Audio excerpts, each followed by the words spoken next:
So now let's have a look at how to select the best model shell for your feet.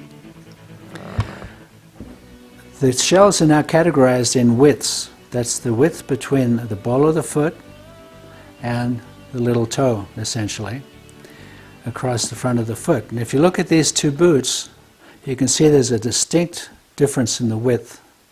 This is a 94 to 98 millimeter. This one's a 98 millimeter and higher.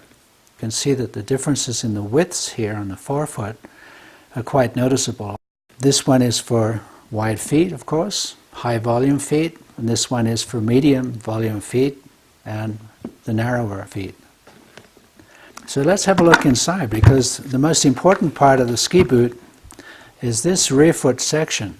That has to be close to the foot. If it's too far away from the foot, you need a lot more stuffing inside, upholstery, to get a decent support.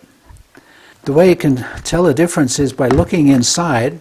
A good test is to take your fist, and I can push my fist all the way down to the bottom of the boot. That's how much wider that is than this one.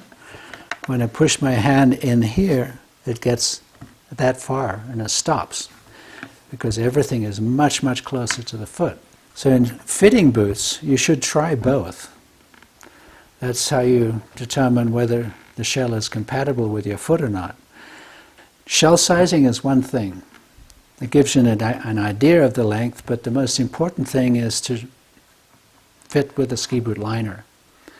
The ski boot liner has about 5 millimeters with your footbed and insulation, that sort of thing, underneath the foot, which brings the foot up into a wider part and different part of the shell completely.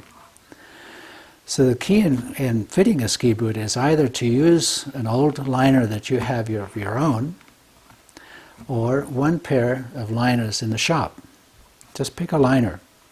And what you want to determine is exactly how your foot relates to the narrower shell or the wider shell.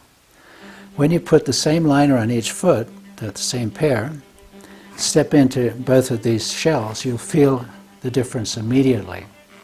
Whether it's compatible or not, how much more tighter you have to buckle one boot than the other. All of these little details that go together to create the best environment for your feet. That's essentially it. After that, once you decide and maybe try 2 or 3 or even 4 different models selected by the boot fitter, then you're ready to try the ZIPFITs.